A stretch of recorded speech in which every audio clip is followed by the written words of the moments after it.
Viewers, എല്ലാവർക്കും ദിജോസ് വേൾഡിൻ്റെ പുതിയൊരു വീഡിയോയിലേക്ക് സ്വാഗതം. ഡിസംബർ മാസത്തിൽ ഓവുലേഷൻ കഴിഞ്ഞവർക്ക് ഏറ്റവും കൂടുതൽ ഉണ്ടാകാൻ സാധ്യതയുള്ള ഒരു പ്രഗ്നൻസി ലക്ഷണത്തിനെ പറ്റിയിട്ടാണ് ഇന്നത്തെ വീഡിയോയിൽ സംസാരിക്കുന്നത് കേട്ടോ. ഡിസംബർ മാസം നമുക്കറിയാം, ഒരുപാട് മഞ്ഞ് വന്നു, തണുപ്പ് വന്നു, പുക ഉണ്ടായി, അങ്ങനെ പലതരത്തിലുള്ള മാറ്റങ്ങൾ, എയർ പൊല്യൂഷൻ ഉണ്ടായി. ഇതെല്ലാം കൊണ്ട് ഒട്ടുമിക്ക ആളുകളും ഇത്തരത്തിലുള്ള കണ്ടീഷൻസ് ഒക്കെ കൊണ്ട് വിഷമിച്ചുകൊണ്ടിരിക്കുകയാണ്. നമ്മൾ പ്രഗ്നൻ്റ് ആകുന്ന സ്ത്രീകളെ സംബന്ധിച്ചിടത്തോളം അവർക്ക് ഇമ്മ്യൂണിറ്റി വളരെയധികം വീക്കായി പോവുകയും ഇതുപോലുള്ള കണ്ടീഷൻസ് കൂടുതലായിട്ട് വരികയും ചെയ്യുന്നുണ്ട് കേട്ടോ. അപ്പോൾ ഈ പ്രഗ്നൻസി ലക്ഷണം എന്താണെന്ന് നമുക്ക് നോക്കാം. വീഡിയോ നമുക്ക് സ്റ്റാർട്ട് ചെയ്യാം. വീഡിയോ സ്റ്റാർട്ട് ചെയ്യുന്നതിന് മുൻപായിട്ട് ഇമ്പോർട്ടൻ്റ് ആയിട്ടുള്ള ഒരു ഇൻഫർമേഷൻ പാസ് ചെയ്യാം. നമ്മുടെ ചാനലിൽ ടെലഗ്രാം അക്കൗണ്ട് ക്രിയേറ്റ് ചെയ്തിട്ടുണ്ട്. നമ്മുടെ ചാനലിൽ ജോയിൻ ബട്ടൺ ഇനേബിൾ ചെയ്ത് മെമ്പർഷിപ്പ് എടുക്കുന്നവർക്ക് വേണ്ടിയിട്ടാണ് ടെലഗ്രാം അക്കൗണ്ട് ക്രിയേറ്റ് ചെയ്തിട്ടുള്ളത്. ചാനൽ കയറി നോക്കി യൂട്യൂബിൽ ഡിജോസ് വേൾഡ് എന്ന് പറഞ്ഞിട്ട് സെർച്ച് ചെയ്തതിന് ശേഷം ചാനലിൻ്റെ ഐക്കൺ വരും. അതിൽ സബ്സ്ക്രൈബ് ബട്ടന് തൊട്ടപ്പുറത്തായിട്ട് ജോയിൻ ബട്ടൺ, ഒരു സ്റ്റാർ പോലുള്ളൊരു ബട്ടൺ ഇനേബിൾ ആക്കി ഇട്ടിട്ടുണ്ട്. അതിൽ നിങ്ങൾക്ക് മെമ്പർഷിപ്പ് എടുക്കുന്നവർക്ക് വേണ്ടിയിട്ട് ടെലഗ്രാം അക്കൗണ്ട് ക്രിയേറ്റ് ചെയ്തിട്ടുണ്ട് കേട്ടോ. 159 രൂപയ്ക്കും 89 രൂപയ്ക്കും മെമ്പർഷിപ്പ് എടുക്കുന്നവർക്ക് വേണ്ടിയിട്ട് മാത്രമാണ് ടെലഗ്രാം അക്കൗണ്ടിന്റെ ബെനിഫിറ്റ്സ് കൊടുക്കുന്നത്. ഇതിൽ നമ്മൾ മെമ്പർഷിപ്പ് എടുക്കുമ്പോൾ കിട്ടുന്ന ബെനിഫിറ്റ്സ് എന്താണെന്ന് വെച്ച് കഴിഞ്ഞാൽ പ്രോംപ്റ്റ് ആയിട്ടുള്ള റിപ്ലൈ, അതായത് കമൻസ് ഇടുമ്പോൾ തന്നെ വാട്സാപ്പ് പോലെ നമുക്ക് നോട്ടിഫിക്കേഷൻ വരുവാണല്ലോ, അപ്പോൾ പ്രോംപ്റ്റ് ആയിട്ടുള്ള റിപ്ലൈ ഉണ്ടാകും. അതുപോലെ തന്നെ നിങ്ങൾക്ക് എന്തെങ്കിലും റിപ്പോർട്ട്സോ വോയിസ് കോളോ അങ്ങനെ എന്തെങ്കിലും ചെയ്യണമെന്നുണ്ടെങ്കിൽ അതിനായിട്ടുള്ള ഒരു ബെനിഫിറ്റ് ഉണ്ടാകും. അതുപോലെ തന്നെ ജനുവരി മുതൽ നമ്മളൊരു പ്രോഗ്രാം സ്റ്റാർട്ട് ചെയ്യുന്നുണ്ട്. അതായത് നിങ്ങളിപ്പോൾ എക്സസൈസ് ചെയ്യുന്നില്ലെങ്കിൽ ഓവുലേഷൻ ടൈം ആണ്, അതൊക്കെ ഒന്ന് ഹെൽപ്പ് ചെയ്ത് തന്നിട്ട് എക്സസൈസ് ചെയ്യാൻ വേണ്ടിയിട്ട് നിങ്ങൾക്കൊരു സപ്പോർട്ട് കൊടുക്കുക, എന്തെല്ലാം എക്സസൈസ് ചെയ്യണമെന്നുള്ള കാര്യങ്ങൾ പറഞ്ഞു തരിക, എന്തെല്ലാം ഫുഡ് ഐറ്റംസ് ആഫ്റ്റർ ഓവുലേഷനും ബിഫോർ ഓവുലേഷനും എടുക്കണമെന്നുള്ള ഇമ്പോർട്ടൻ്റ് ആയിട്ടുള്ള ഇൻഫർമേഷൻ പറഞ്ഞു തരിക. ഇങ്ങനെയുള്ള കാര്യങ്ങളൊക്കെ നമ്മുടെ ചാനലിൽ കോൺസെൻട്രേറ്റ് ചെയ്യുന്നുണ്ട്. അപ്പോൾ ആ ഒരു ബെനിഫിറ്റ് നിങ്ങൾക്ക് വേണമെങ്കിൽ ടെലഗ്രാം അക്കൗണ്ടിന്റെ മെമ്പർഷിപ്പ് നിങ്ങൾക്ക് എടുക്കാവുന്നതാണ്. മെമ്പർഷിപ്പ് എടുത്തതിന് ശേഷം വീണ്ടും നിങ്ങൾ ചാനലിൽ കയറിയിട്ട് പോസ്റ്റ് എന്ന് പറഞ്ഞൊരു ഓപ്ഷൻ ഉണ്ടാകും. അതിൽ ക്ലിക്ക് ചെയ്തിട്ട് മെമ്പേഴ്സ് ഓൺലി ആയിട്ടുള്ള പോസ്റ്റ് നിങ്ങൾക്ക് കാണാനായിട്ട് സാധിക്കും. അതിൽ നോക്കി നിങ്ങൾക്ക് അവൈലബിൾ ആക്കാവുന്നതാണ്. ഡയറക്റ്റ് ടെലഗ്രാം ലിങ്കിലോട്ട് നിങ്ങൾക്ക് വരാനായിട്ട് സാധിക്കും കേട്ടോ. അപ്പോൾ നമുക്ക് വീഡിയോ സ്റ്റാർട്ട് ചെയ്യാം. നമ്മളുടെ ഇപ്പോഴത്തെ ഒരു ക്ലൈമറ്റ് എന്ന് പറയുന്നത് ചൂടും തണുപ്പും മഴയും ഒക്കെ ഒന്ന് ഇടകലർന്ന് വരുന്ന ഒരു ക്ലൈമറ്റ് ആണ്. അങ്ങനെയുള്ളത് കൊണ്ട് തന്നെ പലർക്കും അലർജീസ് ഒക്കെ ഉണ്ടാവാറുണ്ട്. പെട്ടെന്ന് ജലദോഷം, മൂക്കടപ്പ്, അതുപോലെ തന്നെ ചുമ, തുമ്മൽ, ഇങ്ങനെയുള്ള ബുദ്ധിമുട്ടുകളൊക്കെ പലർക്കും ഉണ്ടാവുന്നുണ്ട്. പക്ഷേ പ്രഗ്നന്റ് ആകുന്ന ഒരു സ്ത്രീയെ സംബന്ധിച്ചിടത്തോളം അവരുടെ ഇമ്മ്യൂണിറ്റി ഭയങ്കരമായിട്ട് വീക്കായിരിക്കും.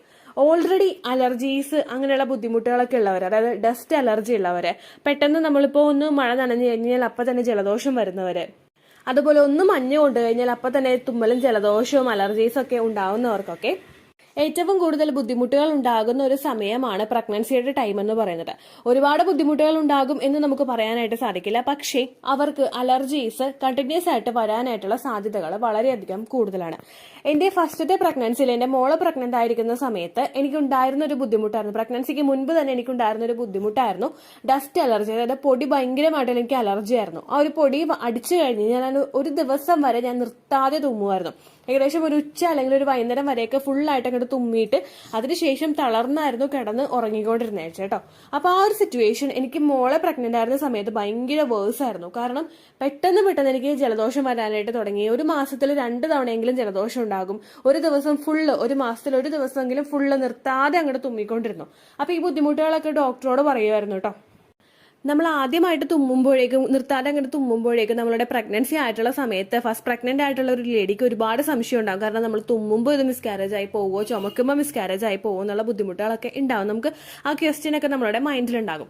അങ്ങനെ ഈ കാര്യം ഡോക്ടറോട് ചോദിച്ചപ്പോഴേക്കും അവർ പറഞ്ഞൊരു കാര്യമാണ്, പ്രഗ്നന്റ് ആകുന്ന ഒരു സ്ത്രീക്ക് അവരുടെ ഇമ്മ്യൂണിറ്റി ഭയങ്കര വീക്കായിരിക്കും. ഈ ഇമ്മ്യൂണിറ്റി വീക്ക് ആകുമ്പോഴേക്കും നമുക്ക് റെക്കറന്റ് ആയിട്ട് അലർജീസ് ഉണ്ടാകാനായിട്ടുള്ള സാധ്യതകൾ കൂടുതലായിരിക്കും. പിന്നെ നമ്മളിങ്ങനെ ചുമച്ചു എന്ന് വിചാരിച്ചു, നമ്മൾ തുമ്മിയെന്ന് വിചാരിച്ചു, അതൊരിക്കലും കുഞ്ഞിന് ഹാംഫുൾ ആവില്ല. കാരണം കുഞ്ഞ് പ്രൊട്ടക്റ്റഡ് ആയിട്ടുള്ള ലെയേഴ്സിനകത്താണ് കുഞ്ഞ് സ്ഥിതി ചെയ്യുന്നത്. അതുകൊണ്ട് തന്നെ നമ്മളൊന്ന് ചുമച്ചാലോ ഒന്ന് ആഞ്ഞു തുമ്മിയാലോ ഒന്നും ആ ഒരു പ്രഗ്നൻസി ഏർലി സ്റ്റേജിലൊന്നും മിസ്കാരേജ് ആയി പോകാനായിട്ടുള്ള ഒരു സാധ്യതയും ഇല്ല എന്നവർ പറഞ്ഞിട്ടുണ്ടായിരുന്നു. അതുപോലെ തന്നെ മറ്റുള്ളൊരു കാര്യം കൂടി പറഞ്ഞിട്ടുണ്ടായിരുന്നു. ഇങ്ങനെയുള്ള ഇൻഫെക്ഷൻസ് ഒക്കെ വരുമ്പോഴേക്കും നമ്മൾ പ്രധാനമായിട്ട് ശ്രദ്ധിക്കണം. ഇൻഫെക്ഷൻസ് കൂടി പോയി കഴിഞ്ഞാൽ, ഒരു തുമ്മല് കൂടുതലായിട്ട് വന്ന് നമുക്ക് ജലദോഷമായി, നമുക്ക് കഫക്കെട്ടായി കഴിഞ്ഞ് കഴിഞ്ഞാൽ നമ്മൾ അൺവാണ്ടഡ് ആയിട്ട് ആന്റിബയോട്ടിക്സ് എടുക്കേണ്ടതായിട്ടുള്ള ഒരു സിറ്റുവേഷൻ വരും.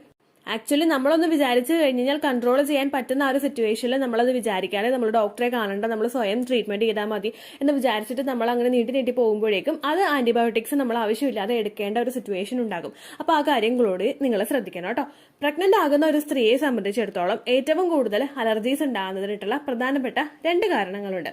ഏറ്റവും ആദ്യത്തെ ഒരു റീസൺ എന്ന് പറയുന്നത് ഈസ്ട്രജൻ ഹോർമോണിന്റെയും പ്രൊജസ്ട്രോൺ ഹോർമോണിന്റെയും ഇൻക്രീസ്. പ്രഗ്നന്റ് ആകുമ്പോഴേക്കും ആ ഒരു പ്രഗ്നൻസി സർവൈവ് ചെയ്ത് മുൻപോട്ടേക്ക് കൊണ്ടുപോകണമെങ്കിൽ നമ്മളുടെ ശരീരത്തിൽ ഈസ്ട്രജൻ ഹോർമോണും പ്രൊജസ്ട്രോൺ ഹോർമോണും ഇൻക്രീസ് ആകണം. നമ്മളുടെ സാധാരണയായിട്ട് നമുക്ക് പ്യൂബർട്ടി കഴിഞ്ഞിട്ടുള്ള ഒരു സമയങ്ങളിൽ ഏറ്റവും കൂടുതൽ ഈ ഹോർമോൺസ് 2 ടൈപ്പായിട്ടാണ് നമുക്ക് വർക്ക് ചെയ്യുന്നത്. ആദ്യത്തെ ഫേസിൽ, അതായത് നമ്മുടെ ഫോളിക്കുലർ ഫേസിൽ ഈസ്ട്രജൻ ഹോർമോണും ലൂട്ടിയൽ ഫേസിൽ പ്രൊജസ്ട്രോൺ ഹോർമോണും.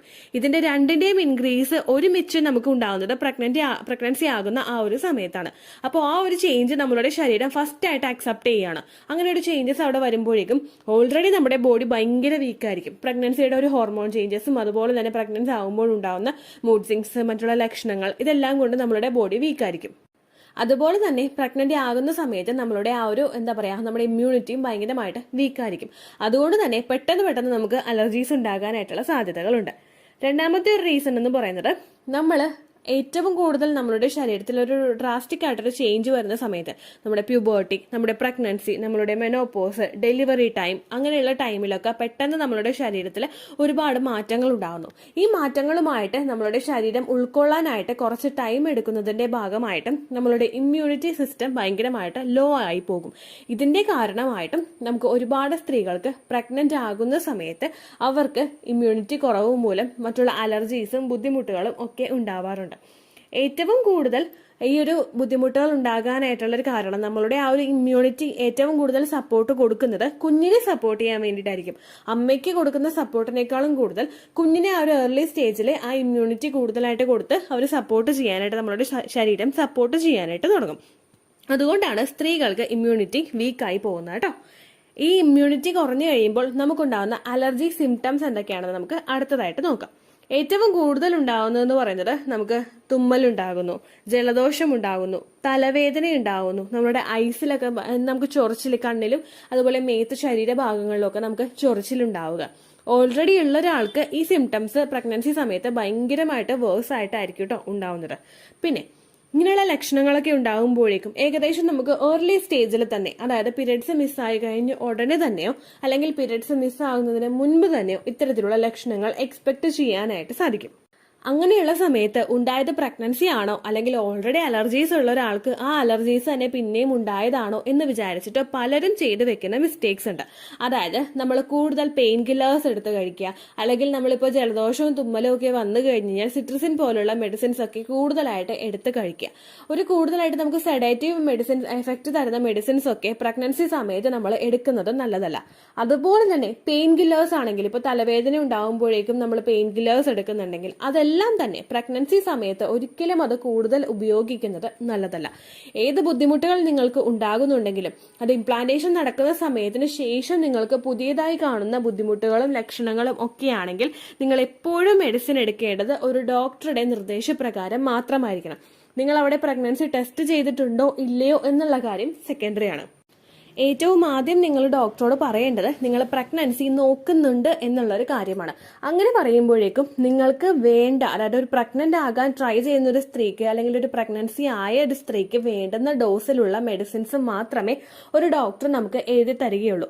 അല്ലാതെ കൂടുതൽ നമ്മളുടെ ഇഷ്ടപ്രകാരം ഡോളോ കൂടുതലായിട്ട് കഴിക്കുന്നതോ അല്ലെങ്കിൽ സിട്രസിൻ മെഡിസിൻ കൂടുതലായിട്ട് എടുക്കുന്നതോ അല്ലെങ്കിൽ തലവേദനയ്ക്കുള്ള മെഡിസിൻ കൂടുതലായിട്ട് എടുക്കുന്നതോ പ്രഗ്നൻസിയുടെ ഏർലി സ്റ്റേജിലെ കുഞ്ഞിന്റെ വളർച്ചയെ സാരമായിട്ട് തന്നെ ബാധിക്കും. നിങ്ങളുടെ ശരീരവും ബ്രെയിനും തമ്മിലുള്ള ഒരു സിഗ്നൽ കണക്ഷൻ അവിടെ കട്ടായി പോകുന്നു, നമ്മൾ കൂടുതലായിട്ട് പെയിൻ കില്ലേഴ്സ് ഒക്കെ ഉപയോഗിക്കുമ്പോഴേക്കും. അങ്ങനെ വന്നു കഴിഞ്ഞാൽ ഗർഭസ്ഥ ശിശുവിന് വളരാൻ വേണ്ടിയിട്ടുള്ള ഹോർമോൺസിന്റെ ഉൽപാദനം അവിടെ കുറയുന്നു. അങ്ങനെ വന്നു കഴിഞ്ഞാൽ നമുക്ക് കെമിക്കൽ പ്രഗ്നൻസീസോ അല്ലെങ്കിൽ ഏർലി സ്റ്റേജിൽ മിസ്കാരേജ് ഉണ്ടായി പോകാനായിട്ടുള്ള സാധ്യതകളും വളരെയധികം കൂടുതലാണ് കേട്ടോ. അപ്പൊ ഈ കാര്യങ്ങൾ നിങ്ങൾ ശ്രദ്ധിക്കുക. ഇംപ്ലാന്റേഷൻ കഴിഞ്ഞതിന് ശേഷം കൂടുതലായിട്ട് നമ്മളുടെ ഈ ഒരു ചുറ്റുവട്ടത്തുണ്ടാകുന്ന ക്ലൈമറ്റ് ചേഞ്ച് കൊണ്ടൊക്കെയാണെങ്കിൽ കൂടുതലായിട്ട് നിങ്ങളിൽ അലർജീസ് ഫോം ചെയ്യുന്നുണ്ടെങ്കിൽ നിങ്ങൾ ശരീരം ശ്രദ്ധിക്കുക. നാച്ചുറൽ ആയിട്ടുള്ള ഹോം റെമഡീസ് ചെയ്തിട്ട് നിങ്ങൾക്ക് വർക്ക് ആവുന്നില്ലെങ്കിൽ സ്വയം മെഡിസിൻ എടുക്കുന്നതിന് മുൻപ് ഒരു ഡോക്ടറെ കണ്ടതിന് ശേഷം മാത്രം അത് ചെയ്യാം കേട്ടോ. ഇത്രയേ ഉള്ളൂ വീഡിയോ. യൂസ്ഫുൾ ആയി കാണുമെന്ന് വിശ്വസിക്കുന്നു. യൂസ്ഫുൾ ആവുന്നുണ്ടെങ്കിൽ ലൈക്ക് ചെയ്യുക, ഫ്രണ്ട്സിനൊക്കെ ഷെയർ ചെയ്ത് കൊടുക്കുക കേട്ടോ. എന്തെങ്കിലും സംശയം ഉണ്ടെങ്കിൽ നിങ്ങൾ കമന്റ്സിൽ ചോദിക്കുക. പണ്ടത്തെ വീഡിയോയ്ക്ക് കമന്റ്സ് ഇടുന്നവർക്ക് റിപ്ലൈ ലഭിക്കുന്നില്ലെങ്കിൽ ലേറ്റസ്റ്റ് ആയിട്ട് ഞാൻ ഏത് വീഡിയോ ആണോ അപ്ലോഡ് ചെയ്യുന്നത് അതിന് താഴെ കമന്റ് ഒന്ന് കോപ്പി പേസ്റ്റ് ചെയ്യാനായിട്ട് ശ്രദ്ധിക്കുക കേട്ടോ. അതുപോലെ ഓവുലേഷൻ ഡേറ്റ് കാൽക്കുലേറ്റ് ചെയ്ത് തരാനായിട്ട് റിക്വസ്റ്റ് ചെയ്യുന്ന ആളുകൾ എത്രയാണോ സൈക്കിൾ ലെങ്ത് അത് മെൻഷൻ ചെയ്യാനായിട്ട് ശ്രദ്ധിക്കുക. സൈക്കിൾ ലെങ്ത് എന്നതുകൊണ്ട് ഉദ്ദേശിച്ചത് ഓരോ മാസവും എത്ര ദിവസം കൂടുമ്പോഴാണോ ബ്ലീഡിങ് വരുന്നത് അതാണ് സൈക്കിൾ ലെങ്ത്. കഴിഞ്ഞ മാസം ഒരു 8-ാം തീയതിയാണ് ബ്ലീഡിങ് ആയതെങ്കിൽ ഈ മാസം 6-ാം തീയതിയാണ് ബ്ലീഡിങ് ആയതെങ്കിൽ കഴിഞ്ഞ മാസം 8-ാം തീയതി മുതൽ ഈ മാസം 6-ാം തീയതി വരെ എത്ര ദിവസമുണ്ടോ അത് കാലണ്ടറിൽ എണ്ണി തിട്ടപ്പെടുന്നതാണ് നിങ്ങളുടെ സൈക്കിൾ ലെങ്ത്. സൈക്കിൾ ലെങ്ത് നമ്മൾ കൃത്യമായിട്ട് കാൽക്കുലേറ്റ് ചെയ്യുകയാണെങ്കിൽ ഓവുലേഷൻ ഡേറ്റ് എളുപ്പത്തിൽ കണ്ടുപിടിക്കാൻ വേണ്ടിയിട്ട് ഒരുപാട് ആപ്ലിക്കേഷൻസും ഒരുപാട് ഓൺലൈൻ ആയിട്ടുള്ള വെബ്സൈറ്റുകളും ഇന്ന് നമുക്ക് അവൈലബിൾ ആണ്. പ്ലേ സ്റ്റോറിൽ പോയിട്ട് ഓൺലൈൻ ഓവുലേഷൻ ട്രാക്കർ എന്ന് ടൈപ്പ് ചെയ്ത് കഴിഞ്ഞാൽ നിങ്ങൾക്ക് അതുമായിട്ട് ബന്ധപ്പെട്ടിട്ടുള്ള ആപ്ലിക്കേഷൻസ് കിട്ടും. അത് പറ്റുന്നില്ല എങ്കിൽ ഗൂഗിളിൽ പോയിട്ട് ഓൺലൈൻ ഓവുലേഷൻ കാൽക്കുലേറ്റർ എന്ന് ടൈപ്പ് ചെയ്ത് കഴിഞ്ഞാൽ അതുമായിട്ട് ബന്ധപ്പെട്ടിട്ടുള്ള വെബ്സൈറ്റുകൾ നിങ്ങൾക്ക് കിട്ടും. അതിൽ നിങ്ങളുടെ ലാസ്റ്റ് മന്തിലെ മെൻസ്ട്രേഷൻ്റെ ഡേറ്റും ഒപ്പം ഞാൻ ഈ പറഞ്ഞ രീതിക്ക് നിങ്ങൾ കാൽക്കുലേറ്റ് ചെയ്യുന്ന സൈക്കിൾ ലെങ്ത്തും എൻ്റർ ചെയ്ത് കൊടുക്കുകയാണെങ്കിൽ നിങ്ങൾക്ക് കൃത്യമായിട്ട് ഓവുലേഷൻ ഡേറ്റ് കണ്ടുപിടിക്കാനായിട്ട് സാധിക്കും. ഫെർട്ടൈൽ ടൈം പീരീഡും നിങ്ങൾക്ക് കിട്ടും. അതായത് എത്ര ദിവസം മുതൽ കോൺടാക്ട് ചെയ്ത് തുടങ്ങിക്കഴിഞ്ഞാൽ നിങ്ങൾ പ്രഗ്നൻ്റ് ആകും എന്നുള്ളൊരു ഡേറ്റും നിങ്ങൾക്ക് പ്രോപ്പറായിട്ട് കിട്ടും കേട്ടോ. ഇത് കാൽക്കുലേറ്റ് ചെയ്യുന്ന സമയത്ത് സൈക്കിൾ ലെങ്ത് കാൽക്കുലേറ്റ് ചെയ്യുന്ന സമയത്ത് നിങ്ങളുടെ ആ ഒരു കലണ്ടറിൽ നോക്കി തന്നെ നിങ്ങൾ കാൽക്കുലേറ്റ് ചെയ്യുക. പല മാസങ്ങളിലും 30-31 ദിവസമുണ്ട്, അതുകൊണ്ടാണ് അങ്ങനെ പറഞ്ഞത്. ഒപ്പം നിങ്ങൾക്ക് ബ്ലീഡിങ് തുടങ്ങിയ ദിവസത്തിന് വേണം നിങ്ങൾ ഡേ 1 ആയിട്ട് എടുക്കാൻ വേണ്ടിയിട്ട്. സ്പോട്ടിങ് തുടങ്ങിയ ദിവസത്തിനെ, അതായത് ചെറുതായിട്ട് ഡിസ്ചാർജ് പോയി തുടങ്ങിയ ദിവസത്തിനെ നിങ്ങൾ കൺസിഡർ ചെയ്യേണ്ട ആവശ്യം ഇല്ല കേട്ടോ. അപ്പോൾ ഇത്രയേ ഉള്ളൂ വീഡിയോ. അടുത്തൊരു വീഡിയോ ആയിട്ട് നമുക്ക് വീണ്ടും കാണാം. ബൈ.